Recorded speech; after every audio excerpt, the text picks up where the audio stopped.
Ya, pemirsa, terima kasih Anda kembali bergabung bersama kami dalam program Saburai Talks. Kita kembali membahas tentang Hari Jalan 2024 yang baru pertama kali diperingati di Provinsi Lampung sebagai upaya momentum semangat mewujudkan jalan mulus dan mantap di Lampung tentunya. Begitu ya Bang ya? Iya. Oke. Tentu masyarakat dan juga pemirsa ingin tahu Bang, apa saja yang sudah dilakukan selama tahun 2024 ini untuk mewujudkan jalan mulus dan mantap? Iya. Ya, kita Dinas BMBK Provinsi Lampung sudah melakukan ya pekerjaan jalan itu sebanyak 57 paket pekerjaan. Jadi terdiri dari 35 ruas jalan ditangani dengan rekonstruksi gitu dan 22 dengan rehabilitasi. Jadi kita memang jalan-jalan yang menjadi prioritas kita di tahun 2024 ini sudah kita lanjutkan terus pembangunannya, baik dengan rekon maupun dengan pemeliharaan ataupun rehabilitasi gitu. Selain itu juga ada pembangunan 5 jembatan. Di situ ada 5 jembatan dan ada rehabilitasi 7 jembatan. Sehingga pada tahun ini kita banyak melakukan pembangunan untuk menuju Jalan Lampung lebih baik. Jadi kita memang sudah mendata prioritas mana yang akan dipekerjakan di tahun 2024 ini. Yang alhamdulillah pada saat ini sudah 70% lah selesai pelaksanaannya. Di tahun Jadi, 2024 iya, ini? sampai dengan di awal Desember kemarin sudah hampir selesai semua. Mungkin yang di kegiatan yang di APBDP saja yang belum 100% gitu. Oke, tapi 100% nanti Desember selesai ya Bang ya? Targetnya di akhir Desember ini semua selesai 100%. Kalau pembangunan itu dari tahun ke tahun meningkat nggak Bang? Pembangunan jalannya itu?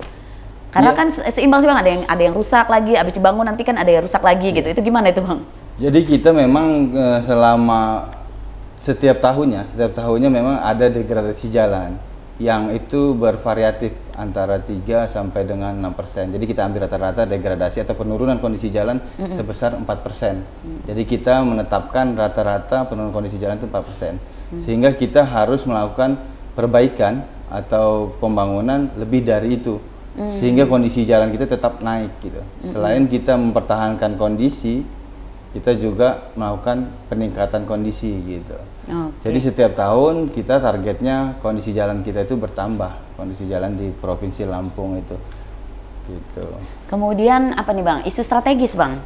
Oke, isu strategis yang tentu juga masyarakat dan pemirsa Saburai TV ingin mengetahui nih Bang ya, isu-isu strategis apa saja yang dilakukan oleh Dinas PU ya Bang ya. Oke, Dinas PU, silakan Bang. Boleh jadi, sedikit presentasi nggak apa-apa? Ya, jadi seperti yang disampaikan tadi di awal, kita ada isu yang paling utama itu budget constraint ya, jadi keterbatasan anggaran. Jadi kita di Dinas BMBK ini membutuhkan anggaran yang besar apabila kondisi jalan itu langsung jadi meningkat sangat tinggi sesuai dengan keinginan masyarakat gitu. Tapi kenyataannya dalam APBD kita memang masih terbatas anggarannya karena banyak juga yang infrastruktur lainnya yang membutuhkan pembiayaan sehingga kita harus dibagi-bagi gitu. Jadi kita juga mempunyai prioritas itu tadi. BMBK selalu berusaha untuk memprioritaskan sesuai dengan kondisi dan kebutuhan masyarakat gitu. Jadi yang itu yang pertama isunya kayak budget constraint, keterbatasan anggaran. Yang kedua masih ada ketimpangan antar wilayah, baik di wilayah timur, barat, selatan, utara, itu masih ada ketimpangan sehingga kita perlu sesuaikan penanganannya juga gitu, Jadi aksesibilitas itu bisa seimbang gitu di masing-masing lokasi gitu ya. Gitu. Yang selanjutnya adalah percepatan pengembangan kawasan ya, pengembangan kawasan strategis di Provinsi Lampung.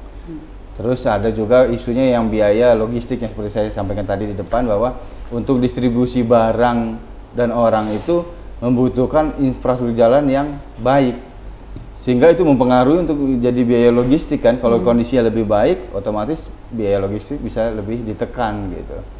Gitu. Jadi kita memang di hari jalan ini Dinas BMBK melakukan beberapa agenda dari perlombaan dinas, terus besok itu ada diskusi atau bincang-bincang lah dengan akademisi, dengan pakar-pakar jalan, dengan pakar-pakar konstruksi gitu kan, kepala dinas kabupaten kota gitu, bagaimana semangatnya hari jalan ini kita bisa membangun jalan di Provinsi Lampung itu lebih baik gitu. Kita akan disitulah tempat diskusinya, bincang-bincangnya gimana, bagaimana sih cara membangun jalan ini biar lebih baik gitu kan. Memang kendala-kendala pasti ada gitu, seperti tadi anggaran atau yang lainnya, tapi itu yang akan mungkin kita bahas besok gitu. Terus selanjutnya nanti kita juga akan melakukan jalan sehat ya, jalan sehat di ruas kita Simpang Kopri Purwotani gitu. Terus ada dilanjutkan dengan penanaman pohon. Insya Allah Pak PJ Gubernur juga akan hadir itu di dalam hari jalan ini, memperingati hari jalan ini. Karena ini yang itu tadi disampaikan Dinas BMBK yang pertama. Walaupun kalau balai kita di Lampung sudah pernah mengadakan hari jalan di tahun lalu gitu. Kalau keterbatasan anggaran menjadi nomor satu, kan tantangannya gitu, isu strategisnya nomor satu. Kalau peran pemerintah pusat bagaimana Bang? Iya, pemerintah pusat sejak tahun lalu pernah ada intervensi dengan Inpres atau Inpres jalan daerah. Jadi emang ada peraturannya yang terbaru, ada PP-nya tentang Inpres jalan daerah. Jadi pemerintah pusat bisa melakukan intervensi, bisa menangani jalan di daerah baik provinsi maupun kabupaten kota. Tetapi itu baru di tahun lalu. Alhamdulillahnya memang itu tahun lalu sudah berjalan. Yang selama ini sebenarnya tidak bisa ya, tidak ada ya gitu ya penanganan, karena ada aturan yang tidak membolehkan. Tetapi tahun lalu ada Inpres dan itu sangat membantu sebenarnya. Karena memang pihak Pemda kabupaten kota dan provinsi ini sangat membutuhkan gitu kan bantuan dari pemerintah pusat gitu terkait dari anggarannya, terutama untuk penanganan jalan. Karena selama ini kita dari sisi anggaran pemerintah pusat itu kita minta kayak dana alokasi khusus gitu kan, atau DBH yang dari pusat, itu pun dari pengajuan kita kan seperti itu. Jadi kalau benar-benar ada Inpres seperti kemarin itu sangat langsung membantu langsung membantu, langsung menjadikan kondisi mantap lebih cepat gitu kan ininya. Mudah-mudahan sering-sering ada Inpres ya. Iya, seperti itu gitu kan. Mudah-mudahan sering ada Inpres. Kalau misalnya bukan hanya provinsi, kabupaten kota juga sangat mengharapkan itu. Inpres itu ya. Sakti ya Bang, Inpres ya. Inpres itu sangat membantu gitu. Karena dengan anggaran yang terbatas, otomatis pembangunan juga tidak bisa maksimal kan seperti itu.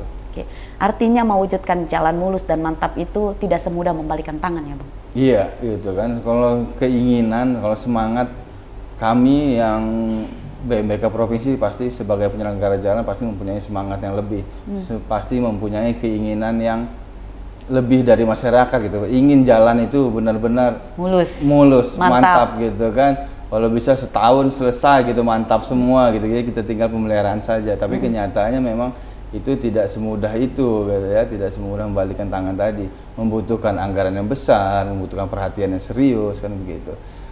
Jadi ya itulah kita makanya menetapkan prioritas gitu ya, karena untuk mensiasati dengan anggaran yang terbatas kita bisa menangani jalan-jalan benar-benar dibutuhkan oleh masyarakat. Itu kami berusaha seperti itu. Kalau menurut Abang nih, yang prioritas yang benar-benar dibutuhkan ada di titik wilayah 15 kabupaten kota di Lampung ini, di kabupaten mana? Yang sudah terlihat di sini Kabupaten Lampung Tengah yang pasti ya, Lampung Timur. Hampir sebetulnya ada beberapa titik di kabupaten kota itu ada titik-titiknya gitu. Ruas-ruas jalannya itu ada gitu. Yang udah menjerit banget ya Bang. Iya, yang membutuhkan gitu kan di kabupaten kota itu kan, terutama yang di daerah yang padat-padat penduduknya begitu sudah ada. Kita sudah terpetakan juga sih sebenarnya, sudah memetakan dari kondisinya, dari kepadatan penduduknya, dari faktor ekonominya gitu kan. Bahkan daerah-daerah pariwisata pun sudah kita petakan gitu kan. Tapi itu tadi tetap kita harus membagi-bagi sehingga bisa tertangani semua gitu kan. Jangan sampai kita menangani wilayah Lampung Tengah, wilayah Lampung Selatan yang ramai gitu kan. Kita jangan sampai seperti itu juga gitu. Jadi tempat-tempat yang memang membutuhkan di masing-masing kabupaten itu ya akan kita prioritaskan kan seperti itu. Oke, baik. Terus pemikiran-pemikiran dari akademisi yang Abang akan lakukan bagian dari rangkaian Hari Jalan tadi besok akan dilaksanakan kan?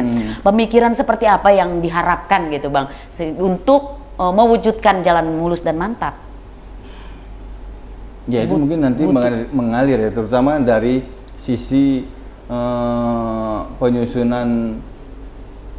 Kita harus terfokus sepertinya, harus terfokus di dalam penanganan jalan gitu kan. Karena tadi ada budget constraint, jadi harus ada fokus-fokus yang penanganannya seperti apa gitu kan. Atau daerah-daerah tentu yang menjadi prioritas kita lah, paling tidak itu nanti pemikiran gitu kan. Akademisi ini paling tidak juga bisa memberikan masukan atau apa seperti apa kita nantinya. Mungkin itu dalam diskusi nanti mengalirnya, saya juga belum berapa paham ya itu terkait. Tapi kita membutuhkan ya Bang, peran mereka ya Bang? Iya, harusnya akademisi ini sangat mendukung ya, sangat mendukung dengan program penyelenggaraan jalan ya, utamanya provinsi kan. Jangankan akademisi, kami pun masyarakat itu sangat mengharapkan perannya masyarakat yang berada di sekitar lokasi jalan itu. Karena peran masyarakat itu sangat penting bagi kita. Karena kan kita wilayah di sini walaupun sudah ada UPTD di BMBK ini, tapi kan tetap tidak mencakup, tidak bisa setiap waktu lah melihat kondisi jalan. Nah, peran masyarakat di situ. Harapannya masyarakat bisa menjaga kondisi jalan itu gitu dengan melihat rumput, bahu, terutama di depan pekarangannya lah. Kadang-kadang kan kalau di situ ada genangan air kan baiknya bisa gitu karena musuhnya jalan ini kan air. Jadi kalau memang ada genangan air, masyarakat bisa membantu seperti apa, apakah membuat sodetan atau mengurangi bahunya. Jadi peran masyarakat aja kita sangat mengharapkan gitu, apalagi peran akademisi atau yang lainnya gitu nanti. Kalau untuk mengedukasi gitu kan.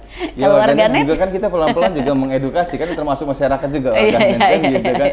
Kalau kita himbau itu kan bisa juga ikut berpartisipasi. Iya paling tidak berperan juga menginformasikan gitu kan kondisi-kondisi jalan yang memang dianggap warganet itu dibutuhkan untuk segera diperbaiki kan seperti itu kan. Nggak masalah ya itu ya. Ya sekarang ini sudah zamannya sosial media. Iya, sosial media. Jadi kita harus juga selagi itu disampaikan secara baik gitu kan, kita juga akan berusaha mengomentarinya dan bahkan menjadikan prioritas itu kalau memang itu juga dianggap perlu kan begitu. Oke, baik. Nggak kerasa nih Bang, kita udah di ujung nih. Gitu, iya. Silakan Bang, apa yang bisa Abang sampaikan dalam rangka memperingati Hari Jalan tahun 2024 ini kepada masyarakat dan juga pemirsa serta warganet. Silakan Bang. Jadi yang Hari Jalan tanggal 20 nanti kita kan akan melaksanakan penanaman pohon gitu ya, jalan sehat gitu ya, untuk dengan tema menuju Jalan Lampung lebih baik, temanya itu. Jadi semangatnya kita ingin Jalan Lampung itu menjadi lebih baik lah, jauh lebih baik dari saat ini. Jadi kita harapkan seluruh unsur baik itu akademisi gitu, masyarakat, warganet itu mempunyai peran sertanya untuk menjadikan Jalan Lampung lebih baik. Karena seperti yang disampaikan, kalau mengandalkan dari APBD, budget, dari anggaran yang ada, dari BMBK gitu kan, untuk mendapatkan Jalan Lampung lebih baik secara cepat itu kan tidak mudah gitu. Jadi perlu peran serta semuanya, perlu pendukungan semuanya. Seperti yang saya sampaikan tadi, peran masyarakat sangat dibutuhkan gitu. Warganet silahkan untuk komentar, untuk menyampaikan apabila ada kondisi-kondisi jalan provinsi yang memang sangat dibutuhkan, sehingga kami juga bisa lebih cepat memonitor kan seperti itu. Kita sudah ada juga sosmednya dari BMBK Provinsi Lampung gitu ya. Oke, baik. Sudah itu saja. Ada lagi yang ingin disampaikan atau ada yang ingin disosialisasikan? Saya rasa cukup. Cukup ya. Oke, selamat Hari Jalan 2024. Yang pertama, mudah-mudahan ini bisa terwujud ya Bang ya. Oke, terima kasih atas waktunya, kesediaan Abang untuk menerima tamu Saburai TV untuk talk show sore hari ini. Terima kasih Abang, sehat selalu ya. Oke, baik pemirsa, itu tadi bincang kita. Ternyata untuk mewujudkan jalan mantap itu tidak semudah membalikkan tangan. ada rehabilitas, ada juga aksesibilitas yang butuh proses untuk penanganannya. Seperti itu ya Bang ya? Iya. Terima kasih Anda sudah bersama kami. Akhirnya saya Fitri Amalia bersama kru yang bertugas undur diri. Sampai jumpa. Wassalamualaikum warahmatullahi wabarakatuh.